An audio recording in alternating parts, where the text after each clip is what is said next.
सलाम नमस्ते सत श्री अकाल, मैं हूं रजा और आप देख रहे हैं रजा ग्राफ यानी स्क्रिप्टेड। सबसे बड़ी खबर आ रही है सीरिया से। जी हां, आखिरकार इजराइल ने अपनी औकात दिखाई और इजराइल ने जिस तरह की बमबारी वो गजा और फिलिस्तीन पर करता है वैसी ही बमबारी अब उसने जी हां सीरिया पर की है।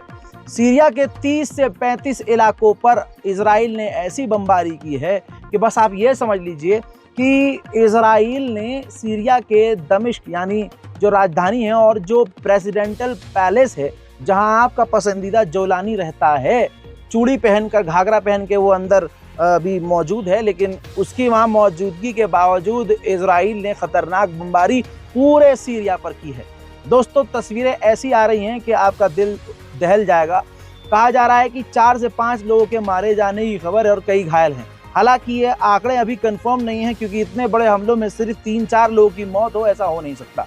हजरात, द्रूज कम्युनिटी जो वहां पर है उसके बचाव में इसका बचाव का इस्तेमाल करते हुए, बचाव वाली पॉलिसी का इस्तेमाल करते हुए, क्योंकि द्रूज जो कम्युनिटी है उसने इजराइल से हाथ मिलाया है और द्रूज कम्युनिटी को बचाने के नाम पर, किससे, जोलानी की सरकार से बचाने के नाम पर इजराइल ने पूरे सीरिया पर इतनी खतरनाक बमबारी की है कि मैं अपने इतिहास में जब से मैं रिकॉर्ड कर रहा हूं, जब से मैं आपको ये अपडेट दे रहा हूं, जब से मैंने नज़र बना कर रखी है, इजराइल का अब तक का ये सीरिया पर सबसे बड़ा हमला है। देखिए,